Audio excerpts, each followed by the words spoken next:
Isa po sa ginagawa natin dito sa Christ the Rock, ating pinapahayag ang ating pananampalataya. At sa pagkakataon pong ito, meron po tayong babasahin sa ating pong screen. At sa ating pagbasa, lalakasan po natin ang ating boses at lalakipan natin ang pananampalataya ang ating declaration na ito. Handa ka na ba? Tanungin mo nga ang katabi mo, handa ka na ba? So, sa pagkakataon pong ito ay Tagalog po ang ating declaration. Okay? Bibilang lamang po ako ng 3 at tapos tayo po ay sabay-sabay nagagawa ng ating kapahayagan. 1, 2, 3. Ipinapahayag ko na ako'y nilikha sa wangis ng Diyos. Ako ay kanyang obra maestra, pinakaiingatang pagmamayari ng Panginoon. Ako ay kanyang mahal at tinawag na kanyang anak. Ako ay mananagumpay ngayon at sa habang panahon. Ipinapahayag ko na ako ay pinagpala. Matatanggap ko ang nag-uumapaw. Okay, ulitin po natin. Ready? Ipinapahayag ko na ako ay pinagpala. Matatanggap ko ang nag-uumapaw na mga probisyon ng aking Panginoon. Hindi ako mangungutang. Sa halip, ako pa ang magpapautang. Gagawin ako ng Diyos na pinuno at hindi tagasunod lamang. Uunlad ako at hindi mabibigo. Ito ang aking mga kapahayagan sa pangalan ni Kristo Jesus. Amen. Palakpakan natin ang Panginoon. Pwede mo bang bago ka umupo, sabihan mo nga ang 5 tao, you are super blessed. Kung kayo po ay nakapag-declare na sa 5 tao, kayo po ay makakaupo na.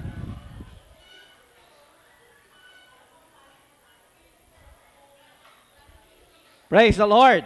Sabihin nga po natin, praise the Lord. Sabihin nga po natin, hallelujah. Sabihin nga po natin, praise the Lord. Actually, ang salita pong hallelujah, ang ibig sabihin ay praise the Lord. At ang atin pong celebration ng Christmas, ang sentro po ng ating pong celebration ay walang iba kung hindi ang ating Panginoong Jesucristo. At tayo po ngayon ay magtutungo sa salita ng Diyos. Ang mensahe natin sa umagang ito, binigyan ko po ng pamagat na parito ang Mesyas. Sabihin nga natin, naparito ang Mesyas. Sabihin natin mas malakas, naparito ang Mesyas. Ang salitang Mesyas or sa English ay Messiah. Ang salita pong, ang title, ito po ay isang title, ang title na Messiah or Mesyas, ang ibig pong sabihin nito, the Anointed One. At sa lumang tipan, sa Old Testament, ay hinihintay ng mga Israelites, hinihintay ng mga Hudyo ang Mesyas, ang Messiah, ang Anointed One. At tayo po ay magtutungo ngayon sa salita ng Diyos sa book of Isaiah chapter 9 verse 6. Ang kabanata po ay Siyam, ang talata ay 6. Isaiah chapter 9 verse 6. By the way, bago po natin ito basahin, gusto ko pong ipaalam sa inyo na ang book of Isaiah chapter 9 verse 6 ay nasa Old Testament. Ang Biblia po natin, if you have your Bible, ito po ay nahahati sa dalawa. Ang Old Testament at ang New Testament. At ang Old Testament at ang New Testament, ito mo ay may pagitan na 400 years. Ang pinakahuling aklat ng Old Testament is the book of Malachi, at ang pinakaunang aklat ng New Testament is the book of Matthew. At ito pong dalawang bahagi ng Biblia ay meron pong pagitan na 400 years, kaya nga po may tinatawag na the dark period or the silent years. 400 years or tinatawag pong silent years. At ito pong 400 years na ito, upo na po tayong lahat para po magpatuloy po tayo sa salita ng Diyos. Ito pong 400 years po na ito, or silent years, kaya po siya tinawag na silent years, dahil for 400 years ay wala pong mga propeta. Ang Panginoong Diyos ay nangungusap sa pamamagitan ng kanyang mga propeta. Ang mga Word of God, yung pong Scripture, ito po ay naisulat sa pamamagitan ng kapahayagan ng Panginoon sa mga propeta at sa kanyang mga piniling mga tao. Pero doon po sa 400 years between the Old Testament and the New Testament, tahimik. Kaya tinawag siyang silent years. Hindi naman ibig sabihin na hindi nangungusap ang Panginoon. Nangungusap pa rin ang Panginoon sa pamamagitan ng mga events, mga kaganapan sa history. Pero wala ng propetang nangusap sa bansang Israel. Pero pagdating ng New Testament, dito nagsimula na mangusap ulit ang Panginoon at ang pinakaunang propeta na nangusap sa New Testament ay walang iba kung hindi ang tinatawag na John the Baptist. Siya po yung forerunner. He prepared the way of the Lord. Bakit ko po sinasabi yan? Kasi ang babasahin po natin na Isaiah chapter 9 verse 6, ito po ay naisulat 7 years or 740 years before the birth of our Lord Jesus Christ. At ito pong Isaiah 9:6 ay hula, prophecy ni Prophet Isaiah, pangungusap ng Panginoon para sa parating na tagapagligtas, the Anointed One, the Messiah. So pwede po bang basahin natin ito ng sabay-sabay? One verse, Isaiah chapter 9, verse 6. Ready? Read. Sapagkat sa atin ay ipinanganak ang isang bata, sa atin ay ibinigay ang isang anak na lalaki, at ang pamamahala ay maaatang sa kanyang balikat, at ang kanyang pangalan ay tatawaging kamanghamanghang tagapayo, makapangyarihang Diyos, walang hanggang Ama, Prinsipe ng kapayapaan. Isaiah chapter 9 verse 6, ito po ay hula sa parating na Messiah 740 years before the birth of our Lord Jesus Christ. Ano po ang matututunan natin sa nabasa natin na talatang ito ng Isaiah chapter 9 verse 6 at sa atin pong pagdiriwang ng Kapaskuhan? Pwede mo bang sabihan ulit yung nasa kaliwa at nasa kanan mo, Merry Christmas?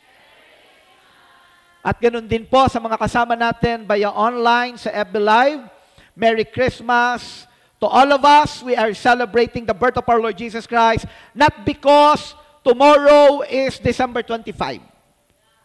Dahil ang totoo po ay walang nakatala sa Biblia. Actually, matitrace natin kung aaralin talaga nating mabuti at sasaliksikin talaga nating mabuti.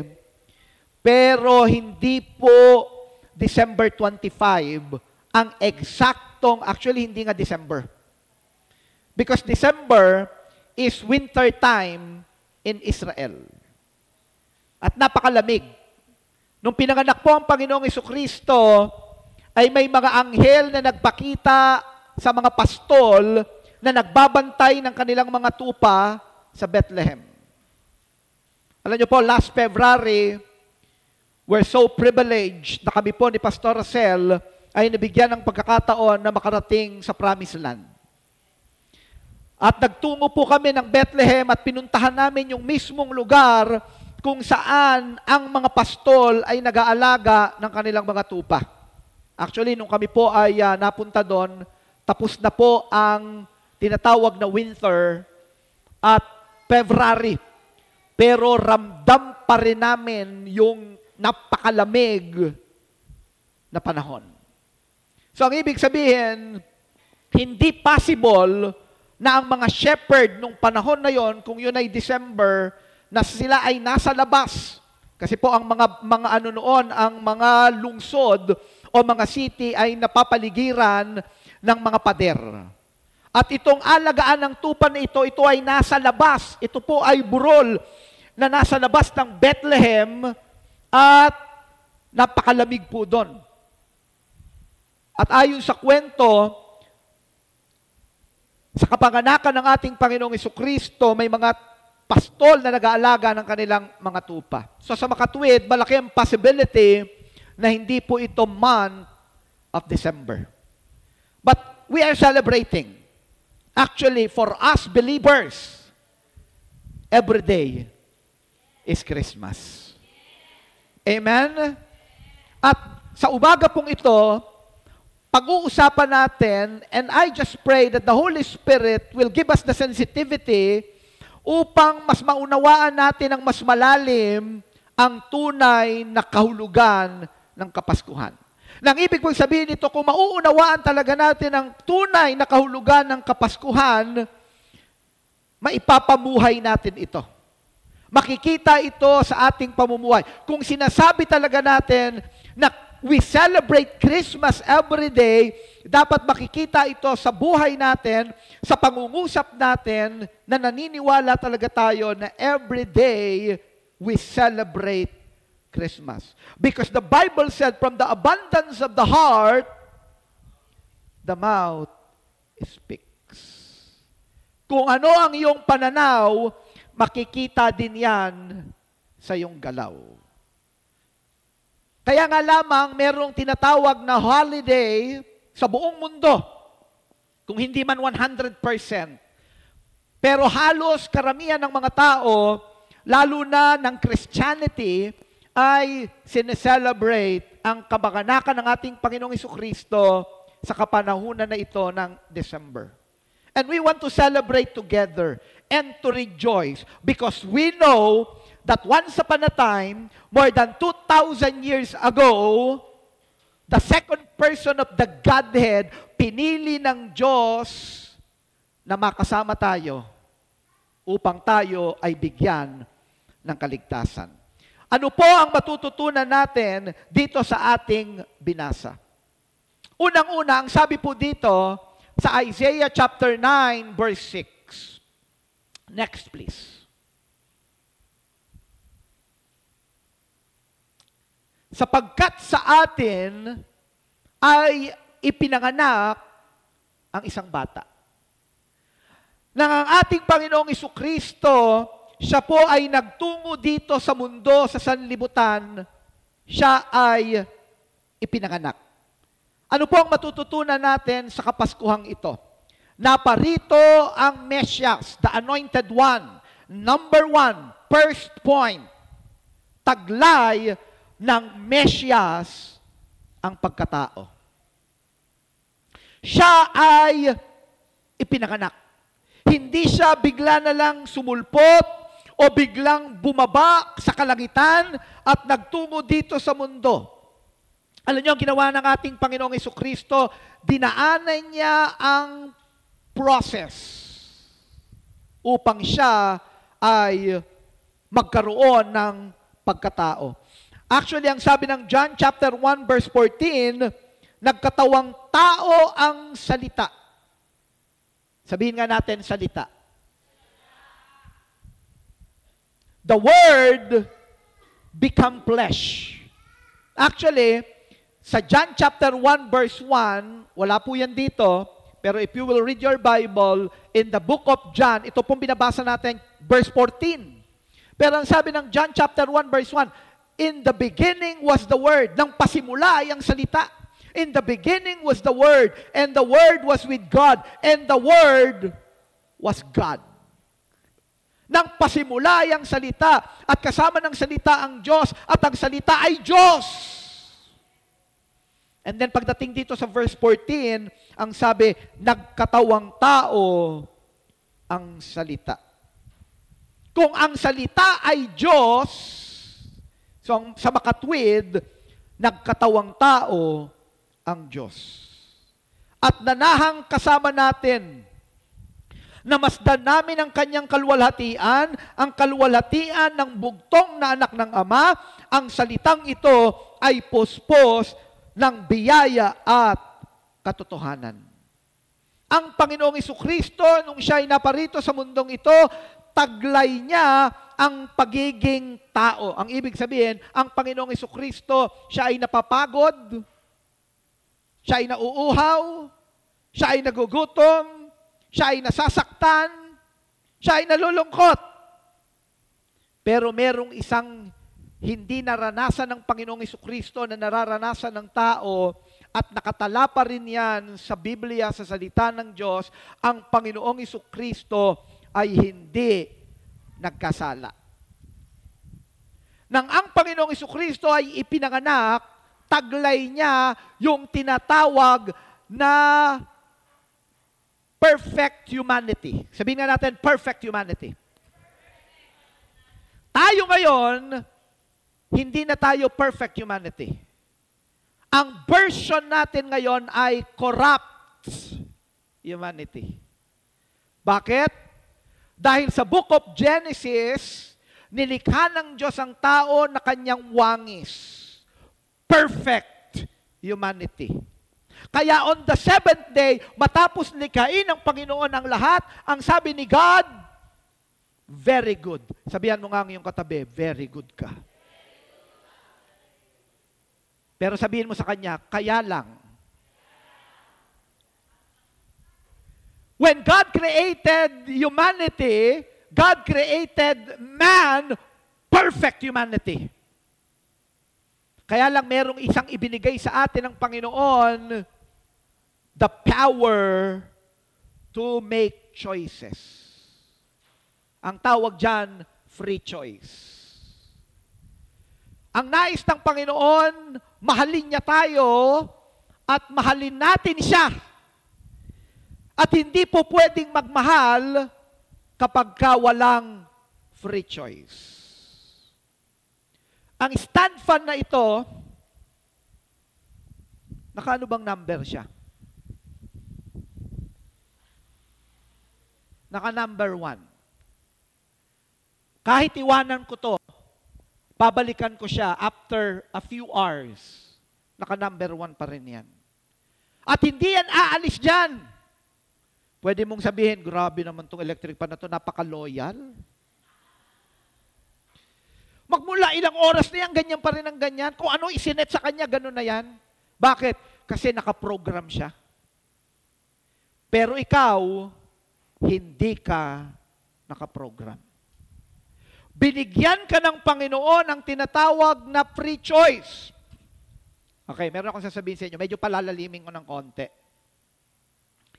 Nung unang panahon, in the beginning, when God created the angels, ang mga anghel, binigyan ng Panginoon ng free will. O ito, may mga arguments dito. Gusto ko lang palalimin ng konti. May mga naniniwala na ang mga tao ay merong free will. Pero ang totoo, ang nagkaroon ng free will ay mga angels. Dati, before the creation, isa lang ang will. The will of God. At pagkatapos binigyan ng Panginoon ang mga angels ng free will. At isa sa mga angel na yan, ginamit niya yung free will na ito, and that angel decided to create his own will. And it is not according to the one will of God. So nagkaroon na ng dalawang will. The will of God and the will of the devil. Ito si Lucifer, na tinawag na Satan, nagkaroon ng dalawang will. The will of God and the will of Satan. Pagkatapos nun, tinanggal ni Lord ang free will. Ngayon, tayo, wala tayong free will. Meron lang tayo free choice. Pwede tayong mag-decide the will of God Ito na lang yung dalawang will na nag-exist. The will of God or the will of Satan. But we cannot create our own will. Because we are not creators. Actually, si Satan, hindi siya creator. Siya ay imitator. At hindi lang siya basta imitator, kung ano yung mga ginagawa ng Panginoon, gagayahin niya, pero hindi niya gagayahin na tama. Gagayahin niya para ito ay gawin niyang mali. He will contradict, always contradict the will of God. Ang Panginoong Jesucristo, nung siya ay bumaba dito sa lupa, siya ay pinanganak, dumaan siya sa process, siya ay nagpakatao. Bakit? Kasi kinakailangan tubusin ang sanlibutan dahil tayo ay nagkasala. Si Jesus Christ, siya ay perfect man. Tayo hindi. Corrupt version na tayo. Kahit gaano kaganda, kahit gaano kagwapo, kahit gaano ka-cute ang katabi mo na yan. Pwede mo bang sabihan ng iyong katabi, napakaganda mo talaga, napakagwapo mo talaga.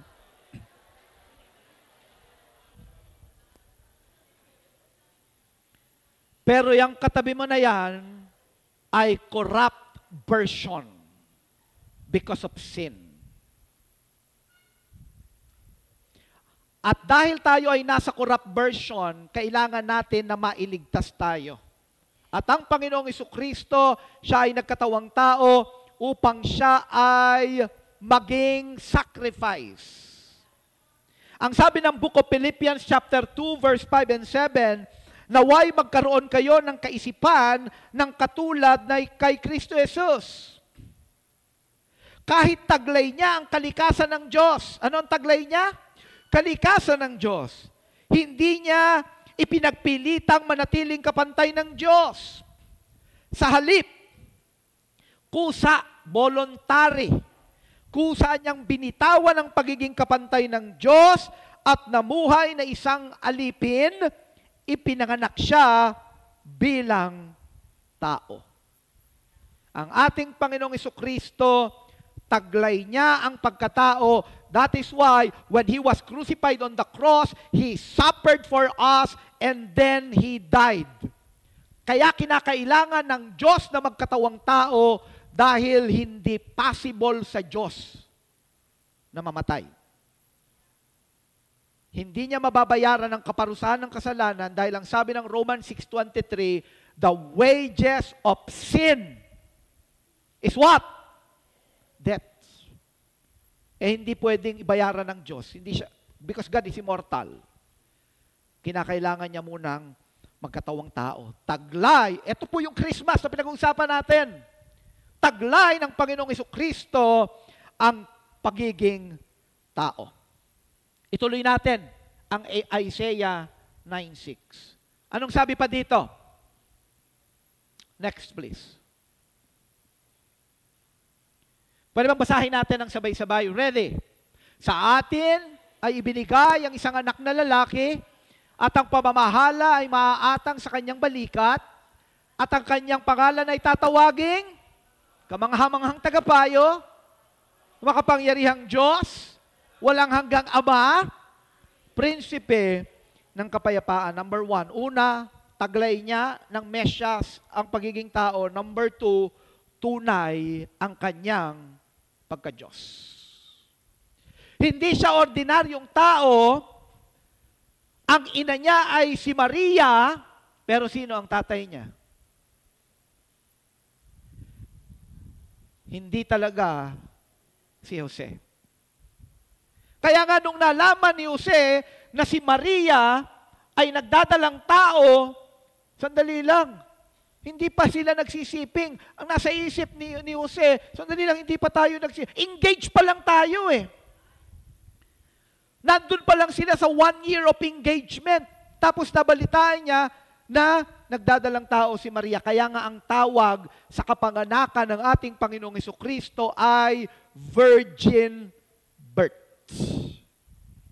Dahil ang ina niya, ang ginamit na ina ay si Maria, pero ang kanyang ama, siya ay kinasihan ng banal na Espiritu. Ano ang sabi dito sa Book of Hebrews chapter 1 verse 3? Siya ang kaliwanagan at kalwalhatian ng Ama at ang ganap na kapahayagan ng pagka-Diyos ng Ama. Siya ang umahawak ng lahat ng bagay. Sabihin na natin lahat ng bagay. One more, sabihin natin lahat ng bagay.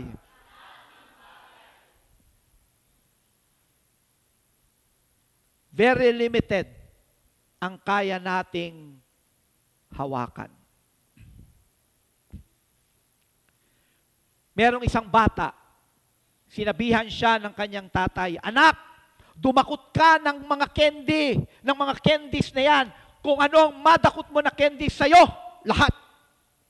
Sabi ng bata, "Ayoko po, Daddy." "Hindi anak, huwag ka nang mahiya. Dumakot ka na ng candies, mga candies. Lahat ng madukot mo sa'yo." Sabi ng bata, "Daddy, ayaw ko po. Gusto ko po, kayo ang dumakot."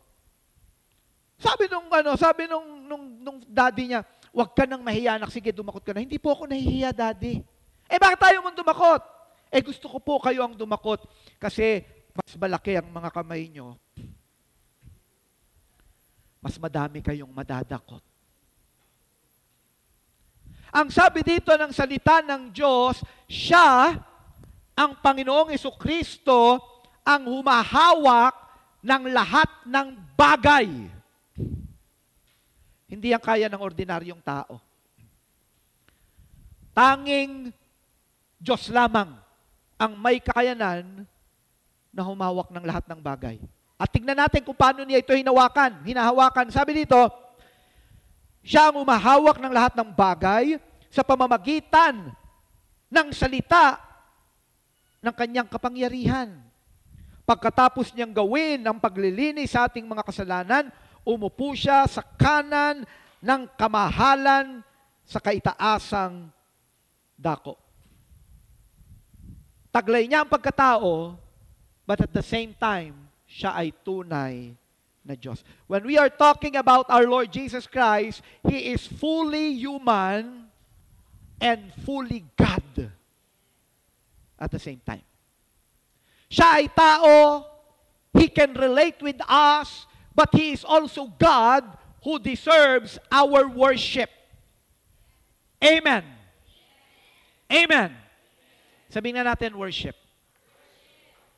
Alam mo, ang tao, pwede mong pasalamatan, pwede mong purihin. "Uy, ang galing mo naman, ang husay na mo naman, very talented ka naman." Ang tao, pwedeng pasalamatan, pwedeng purihin, pwedeng mahalin. Pero pagdating sa pagsamba, worship is exclusive for the one and only true God. And if you will worship other more than God, ang tawag po dyan ay idolatry. Ang sabi pa dito, sapagkat sa pamamagitan niya ay nilikha ang lahat ng mga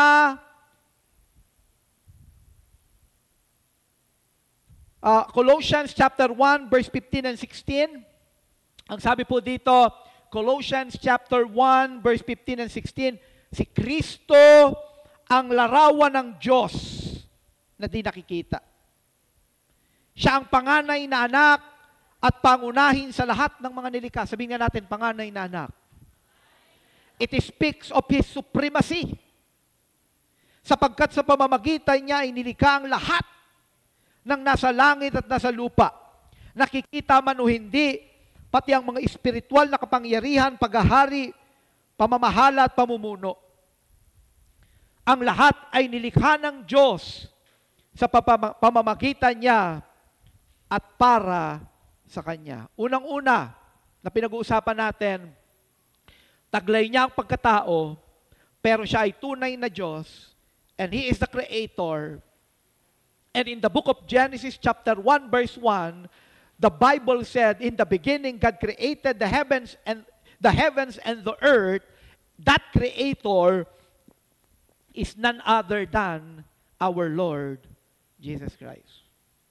Akala ng marami, akala ng iba, yung nagsalita sa book of Genesis, let there be light, is the Father. The Father is the mastermind, the planner, but the Son is the Creator. Siya ang Diyos na nagkatawang tao, siya ang manglilikha ng lahat. Ituloy natin ang Isaiah chapter 9 verse 6. Meron ditong nilagyan ko ng highlight. Ang sabi dito, at ang kanyang pangalan ay tatawaging kamanghamanghang tagapayo, makapangyarihang Diyos, walang hanggang Ama, prinsipe ng kapayapaan, Prince of Peace. Sa salitang Hebreo, Prince of Shalom. Sabihan mo nga ang iyong katabi, Shalom. Anong ibig sabihin nito? Anong matututunan natin dito? Nandito na tayo sa pangatlong puntos. Point number 3, ang Mesyas, ang tagapagligtas ng sanlibutan.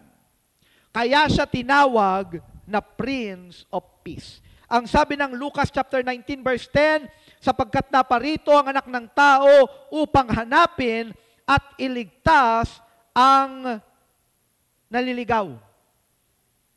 Actually, the name Jesus, ang ibig sabihin ng pangalan na Jesus, God saves. Yeshua. God saves. Or, ang ibig sabihin ng pangalan na Jesus, Savior. Alam nyo ba na ang mga pangalan nyo ay may kahulugan?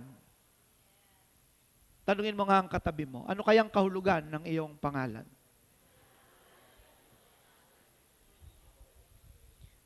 Kaya nung lumitaw ang mga anghel, nang ipinanganak ang Panginoong Jesucristo sa Luke chapter 2 verse 14, ito yung lumabas sa bibig ng mga anghel. Purihin ang Diyos sa langit, may kapayapaan na sa lupa sa mga taong kinalulugdan niya. Bakit kapayapaan? Bakit peace? Anong unang pumapasok sa isip mo kapag narinig mo yung salitang peace? Huwag naman sanang rest in peace. May mga tao ang unang pumapasok pag sinabing peace, pag sinabing kapayapaan, ang ibig sabihin, mahimbing na tulog. Eh kahit yung batugan, mahimbing matulog. Yung iba, ang iniisip pag sinabing peace, yung maganang kumain. Eh kahit yung matatakaw, maganang kumain. Pero ano ba talaga ang tunay at mas malalim na pakahulugan ng peace? Peace simply means the end of conflict.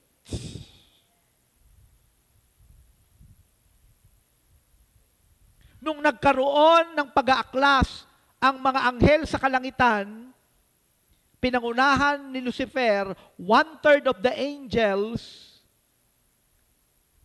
followed him, was deceived. Nagkaroon na ng conflict between the kingdom of God and the kingdom of Satan. Pakinggan niyo po ito mga kapatid. Pagdating ng Genesis chapter 3, nadamay tayo. Sabihan mo nga ang katabi mo, nadamay tayo. At dahil nagkasala si Adan at Eva, nadamay tayo dun sa conflict na yon, pati tayo na nilikha ng Diyos, created in the image of God, nagkaroon tayo ng conflict kay God. We were separated from God because yan ang kapangyarihan, isa sa kapangyarihan ng kasalanan to separate us from God. Kaya ang tao unti-unting nalalayo sa Diyos, nawawala ng appetite kay God. Yayain mong mag-pray, yayain mong mag-aral ng salita ng Diyos, yayain mong pumunta sa church, hindi priority. Sabihan mo nga ang iyong katabi, kapatid, buti nandito ka. Tanungin mo siya, kapatid. Sige, tanungin mo, kapatid, babalik ka pa kaya next week?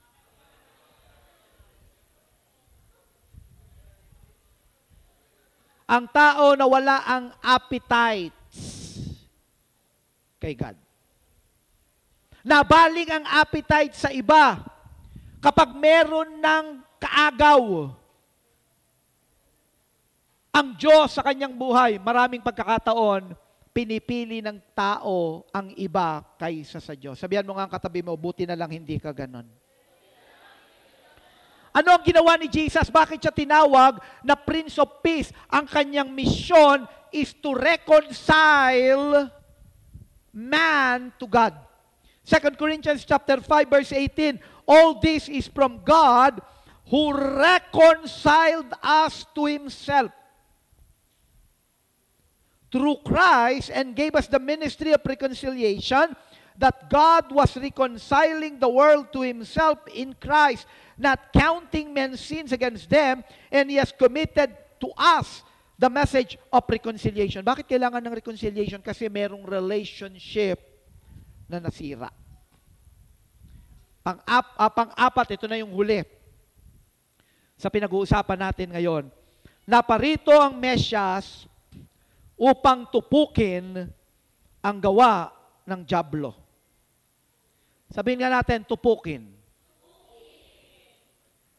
Minsan pag yung mga Tagalog parang, kasi naging Taglish tayo no? Ang mga salita natin, parang ano ba yung tupukin? Ang sabi dito sa 1 John chapter 3 verse 8, ngunit ang nagpapatuloy sa kasalanan ay kampo ng dyablo. Dahil ang dyablo ay gumagawa na ng kasalanan mula pa sa simula. Tingnan nyo, ito ang isang dahilan bakit may Pasko. Ito ang dahilan kung bakit naparito ang anak ng Diyos upang wasakin. Yan ang isang synonym ng salitang tupukin. Kaya kapag ang isang gusali ay nasunog, tutupukin yung gusali na yan ng apoy. Anong tutupukin? Wawasakin yan. Kakainin, wawasakin. At ito daw ang dahilan kung bakit ang Panginoong Jesucristo ay naparito, ang anak ng Diyos, upang wasakin ang mga gawa ng dyablo. Kasi magpahanggang ngayon, active ang dyablo upang ang tao ay mapunta sa impyerno, upang ang tao maging miserable ang buhay. Ano ang sabi ng John 10:10? Ang magnanakaw ay dumarating lamang. Ang magnanakaw na tinutukoy dito sa John 10:10 ay ang dyablo. At ang sabi dito, ang magnanakaw, ang dyablo, ay dumarating lamang upang magnakaw, pumatay, at pumuksa. Ako'y pumarito upang sila'y magkaroon ng buhay at magkaroon nito ng may kasaganaan. Naparito ang anak ng Diyos upang tupukin, wasakin ang gawa ng dyablo. Ano ang gawa ng dyablo? Magnakaw, pumatay, at pumuksa. Kahapon, meron akong counseling sa ikakasal. Ang sabi ko sa kanila, alam nyo, ang buhay nyo, hindi lang dapat ganyan ngayon. At nais ko ding sabihin sa inyo to. Ang buhay mo, hindi lang dapat ganyan ngayon. Ang buhay natin, hindi lang dapat ganito ngayon. Sa hardin pa lang, sa paraiso, sa hardin ng Eden, may ginawa ng dyablo at may mga winasak, ninakaw sa mga buhay natin.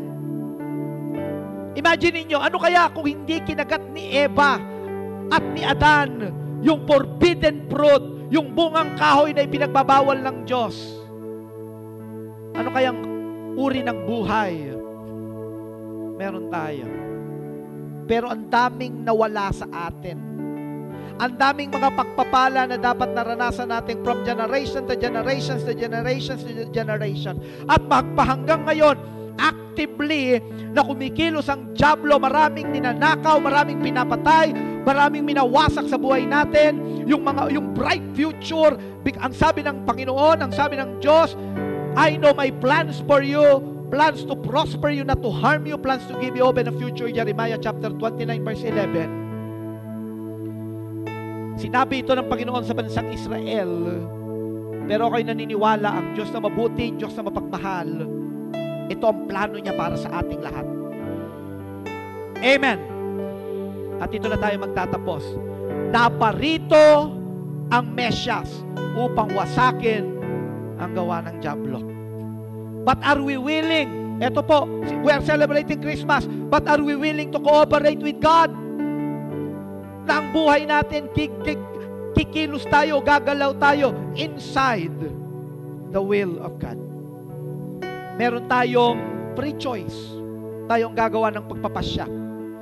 Susunod ba tayo sa mga pamantayan at salita ng Diyos at upang maranasan natin ang magandang plano ng Diyos para sa mga buhay natin. Christmas is not just about parties, giving gifts, family reunions, but the second person of the Godhead, God Himself became human. Nagpakatao siya. Siya ay tunay na Diyos. Amen. Amen. At ibinibigay niya sa atin ang kaligtasan. Eternal life is a gift from God.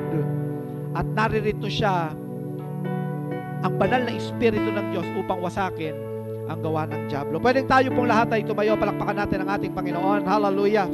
Pwede bang sabihin natin, Hallelujah. Pwede bang ipikit natin ang ating mga mata?